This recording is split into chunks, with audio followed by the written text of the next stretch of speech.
Hi guys, it's Mark from Coach Logic here, and we've actually got with us Matt from Abingdon School. He's the director of rugby there and also a PE teacher. And the reason he's here is because I was really impressed with his use of the platform during this kind of lockdown period.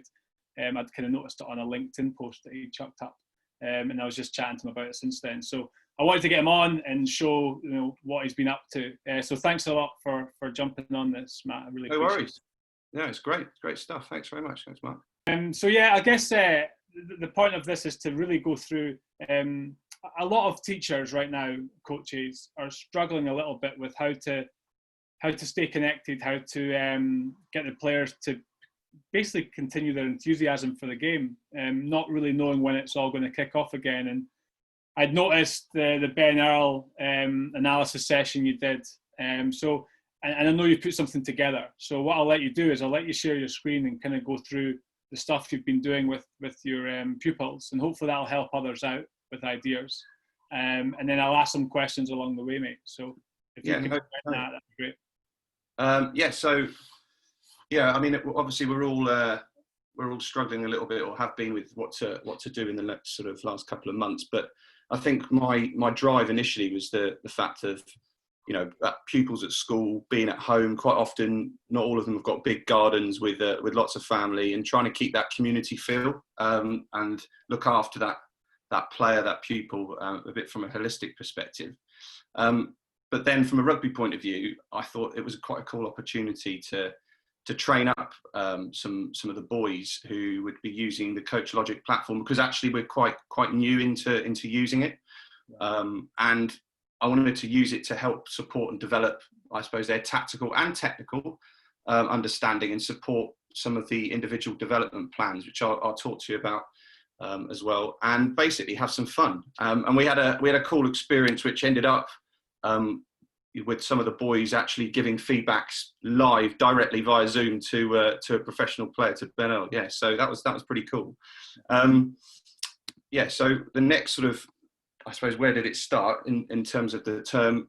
Again, going back to just chatting to boys, I thought that I had a lot of emails around Easter or just after Easter of boys wanting to improve their rugby.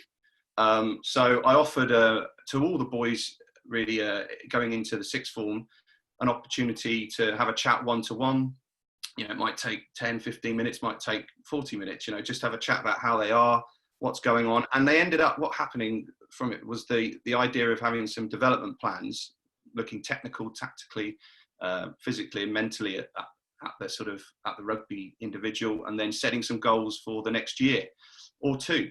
And from there, I thought, well, let's look at that. Let's go and sort of try and look at some of the best players.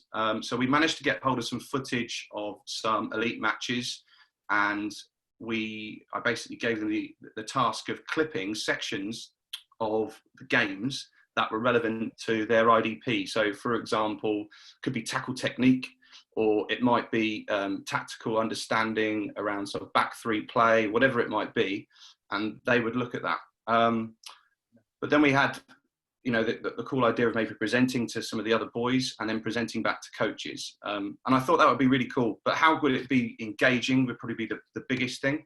And we were able to, through connection with Russell Earnshaw, we were able to get hold of Ben Earl. And Ben Earl actually wanted his game analysed for the Racing and Munster matches. They were very pertinent. I think Racing and Munster were two games where one of them, I think, was Munster game. They had a full complement of players back from international duty. And I think the Racing game was just after when Saracens got told, I think it was the day before, about their situation financially. I think those are the two scenarios.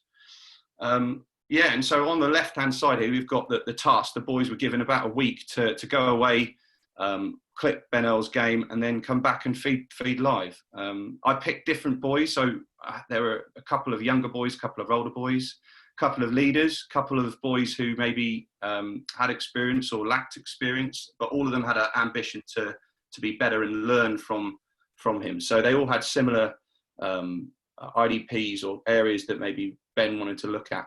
And here are just some of the comments, really. Some of the boys on the right, what did they learn? which was pretty cool feedback, really. You know, some of my favourite bits, I think, are from from what the boys mentioned.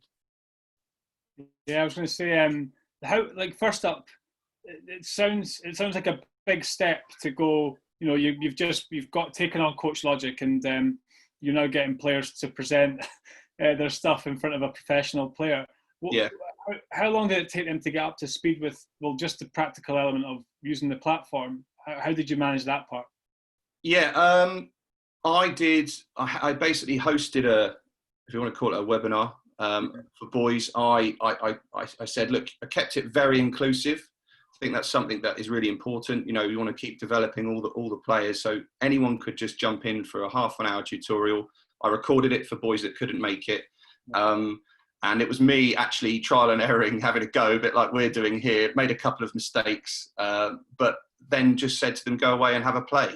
And you can see, because obviously you can see who does what and who logs in for that amount of time, who had a go. And then from there, I reckon maybe a week max, not even that, maybe within a couple of hours. It depends on how long they do it. But certainly I gave them a week to come back to me. And most of them had a go. So I think out of the 42, you know, most of the boys actually had a crack at Coach Logic. And that was one of the things that I wanted them to be trained up on it so they could use it in the season. And it was almost like a cherry on the icing on the cake of after talking to me about what they wanted to improve in their game.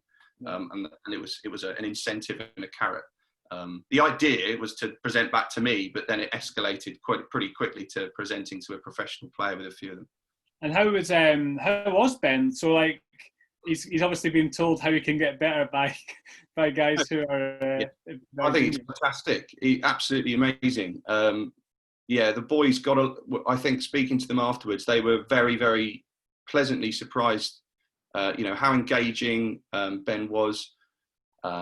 Really, you know, a top young man. Someone who I think has gone through a lot of recent bumps in the road, to quote, actually after having quite a successful schoolboy career, to say the least, and is very reflective at the moment, and certainly wants to be the best player in the world in his position. There's no doubt about that. And the boys, I was so impressed with. I think one of my favourite moments, really, how you can actually give them this responsibility, you know, and then sit back and watch them come in and make these huge comments to one of the best players in the position in the world.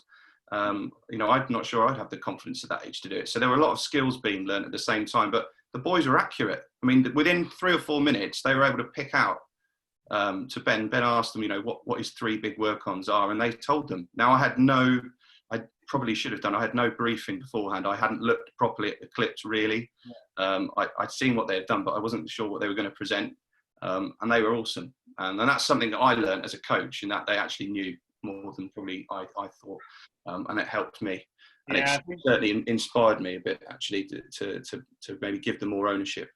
You often find coaches are pleasantly surprised with the amount of information that the players know. Like, they won't always execute it on the pitch, but you definitely shouldn't judge their ability to understand the game based on the execution that you see on the pitch sometimes, because they actually know a lot. And it's class. I really, really liked how you did this.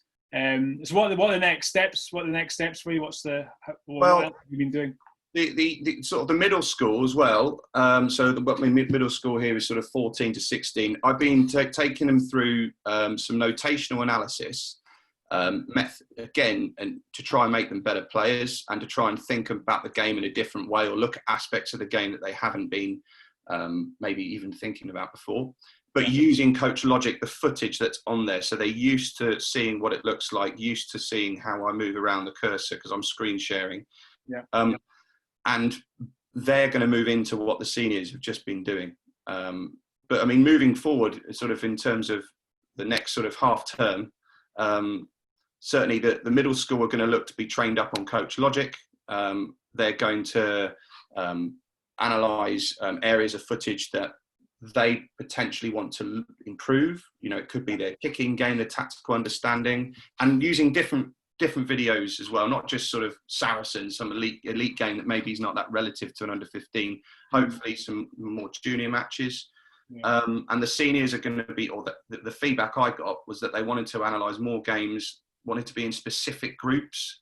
So although I've grouped them already into half-backs, front row, back three, they're going to actually be given a lot more tasks around that. And I think what my vision I really want is I want communication going on where they might send me something going, sir, I really want this to be in our playbook. We've got some excellent centres next year, or we've got a great number 8. Can we use this? This looks like it could be something we could add into our game. And I'd like them to take some ownership of that playbook rather than it being sort of top down. Actually, it coming from the players up and listening and to them and saying yes, no problem. Other areas which I've just sort of chucked in there, which I'm doing anyway, which are linked with Coach Logic, but there are other things. Is we're building our sort of community with our S&C. We use Team Builder, which is absolutely wicked. It's brilliant and particularly the social media side of things. More IDPs for boys going in the sixth form, particularly who want to improve their rugby. I should mention that was all voluntary. That was open and inclusive. So it's 42 boys going into the sixth form next year with an IDP. They've all asked me for it, and they've all sort of booked me in for a slot for it to talk to me about that. That's pretty amazing, really. So it shows you don't close off and keep it as some sort of elite thing. Other areas, video challenges. Seen loads of those on Twitter. Giving awards out for really cool bits of video clips or something that's really engaging to others. Sending postcards. Sent some postcards out to some of the boys who've done really well.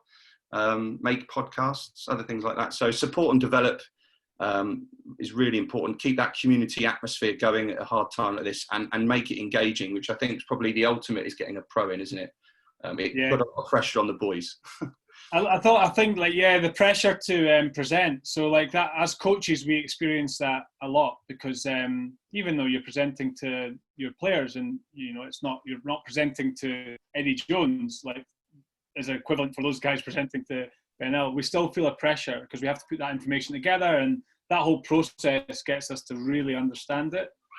So putting your players through that process with Ben is class. I was thinking about the 16s because a lot of the times we've been told by schools or clubs like there's no point in having younger age groups because they don't film their matches. But I think this is a really good example of, well, it's unlimited users on the platform anyway now, so it's a really good example of how you can engage the junior ages without having to film all of their matches as well. And you could even have a situation where the senior boys might be happy now they've seen Ben do it. They might be happy for the 16s to give them feedback on their game.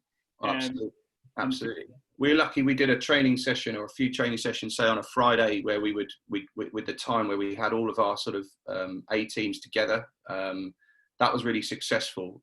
And I think the idea with this is that you could do exactly that. So hopefully, yes, we've got some things that the boys want to do with, maybe getting into half-back groups and looking at what their 9s and 10s are doing, but actually maybe getting the senior boys before the end of term to do something similar with the junior boys and try and get them to learn from each other's definitely, an objective of mine, and try and get that club atmosphere within the school.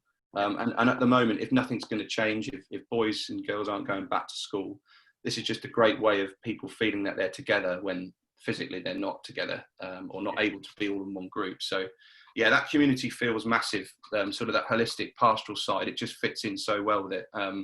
My objective is put on here, obviously was to train as many up as possible and to help to support and develop them, using this time as an opportunity. Like normally I'm in the nets practicing my full defensive or, my 8 pace away swing or whatever, but this is an opportunity to get some extra rugby in. And the boys, particularly in the middle school, they absolutely love it. They cannot wait to get cracking with some of this. So I think we underestimate the power of this. And this is how they all learn. Like, was it Facebook? I was on Facebook the other day. Was it 2007? I got introduced to Facebook. Things have moved so quickly. They're all on their apps. They're all the time communicating through this. And it was fantastic. It's great fun. And I think it's certainly been very engaging.